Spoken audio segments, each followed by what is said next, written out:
We are extremely pleased that you are here. It is good to come together for the purpose of co-creating. Do you agree? And what do you want to profess from your now point of knowing? From my now point of knowing, I feel the part of, there's a story that wants to pinch because I want to complain that I got 2 covers of this major magazine or newspaper, but it wasn't exactly the thing I wanted, but I got the New York Times twice in like 2 weeks. And it's for transformational work I'm doing, and I'm also a comedian, and I wanted it to be like Tonight Show, you know? But it's elevating me. So are you saying to us that you're asking for more gas than you currently believe, and that you believe it based upon what's been happening rather than upon what you're asking for? That's what you're saying. So here's our question for you. Does it seem to you like your story's more about what you're asking for, or your story's more about what you expect to happen? It's a big question we're asking all of you. The reason we ask is because when you explain some of the things that did happen, and then you sort of sheepishly say, but it wasn't quite enough, I wanted more than that. I'm ashamed to want more, and so say that now. That's what we want to hear from you. Well, we didn't mean to upset you. But I see the part of me that's shaming myself. That's like what I grew up with. Like, you should be thankful you have feet. You should be thankful you have water. My parents came from poverty in the Philippines. So yeah. I'm like, I should be thankful I have a view. I have 21 tennis courts. I've got all this abundance. And I live a comfortable life. I'm doing things that I love to do. And I want more, but I feel like I should just be happy and shut up. So let's talk about this. We're going to ask you to answer the question as best you can from the viewpoint of your inner being. And we're going to speak as an outside voice, and you're going to speak as someone in your physical form, but speaking from the perspective of your inner being. So connected to that coming through. So you sort of have the sense of what this conversation is about. Did you come into this physical body to maintain the status quo or to create beyond what is? Way beyond. Did you come to regurgitate what other generations had created, or did you come to be a new generation? Yeah, new generation. Did you come to rendezvous with the thoughts of your ancestors, or to rendezvous with the thoughts of your current co-creative partners? Yeah, co-creative partners. Did you come into this physical experience understanding that what was already there would incite within you awareness of improvement, or did you expect your involvement in what is to make you want to hold back from improvement? Did you expect this life experience to cause you to have thoughts of expansion, or to have thoughts of holding back? Expansion. Now you're speaking this from your physical perspective, but it certainly is what your inner being knows. When you came into this physical body, did you feel invincible or timid? In the body, I felt timid, but there's a part of... We're not talking to your body. We're asking you to look at it as best you can. We want you to extrapolate from what you know about your inner being to find these answers. Yeah, infinite. Did you expect, when you came into this physical body, to feel invincible or to feel timid? Invincible. When you came into this physical body, did you know your worthiness, or did you come to prove it? Came to prove it, right. Right, there's this conversation. What does your inner being say to you about it? And what does, when you say I came to prove it, what does that feel like in your belly? I came to prove it? No, I came to live it. I came to be it. I came because I am it. And I came to live some diminishment in order to know that diminishment is not my path. I came as a leader of my people and lots of people's. I came to thrive, to teach through the clarity of my own example. I didn't come to cower and suffer and join the ranks of those who don't know. I came to thrive and prosper and be among the ranks of those who do know. I came to test the boundaries of the universe. I came to ask non-physical energy to flow in the direction of what I choose. That's how worthy I know myself to be. Yeah?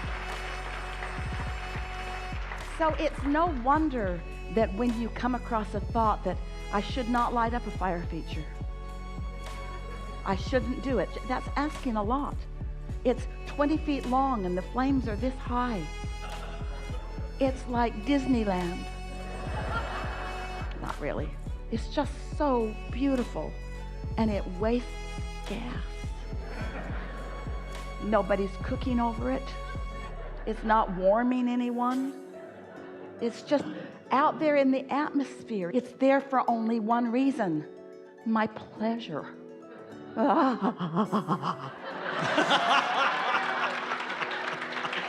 Do I dare ask the universe to provide for me for my pleasure? Oh, yes. Yes. You are here for satisfaction. That's why all the contrast exists. That's why the new ideas are born. That's why the energy flows. That's how the universe expands.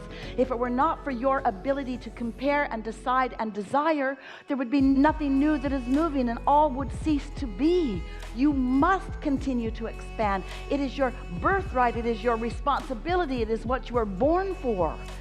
And that's why those other thoughts feel so screwy, because they are. Right. Oh God. And that's spectacular. All right, so here's the rub. Yeah, here's this thing coming. Don't try to explain it to your parents. Or anyone that's not on board. They all got it.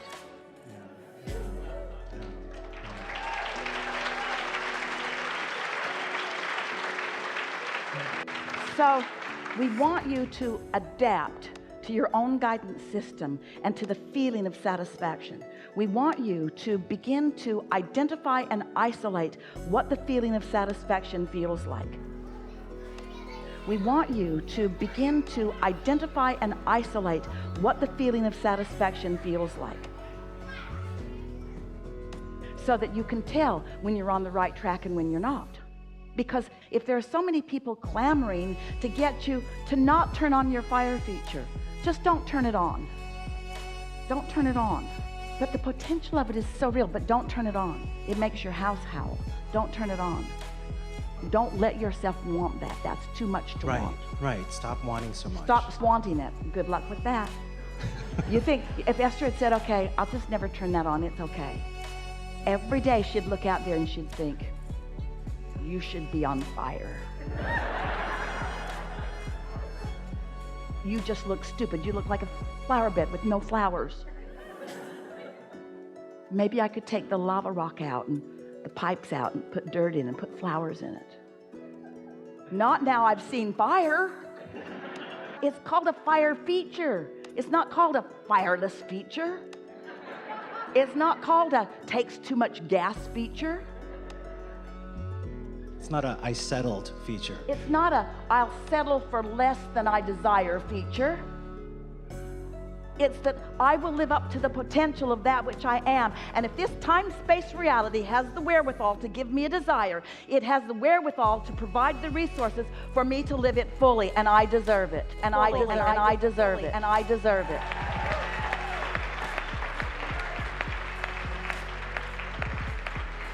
And you do. And you do, and you're just getting started, and oh wow. Enough? So this is a thing I think is in my shadow. How, in my new chapter, do I pursue relationships, whether they're casual? Do I create casual? Am I allowed to have casual relationships? Because now I feel like I'm clear. Everything that we just said to you, relationships is the only thing that's outside of that.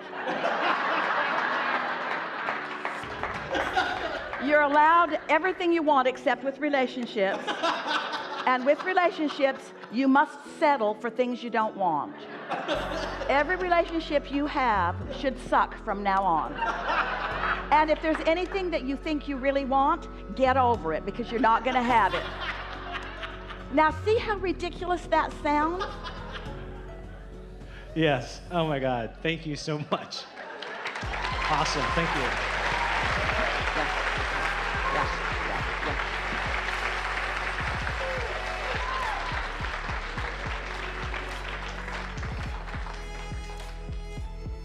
There is so much love for you from us in this moment.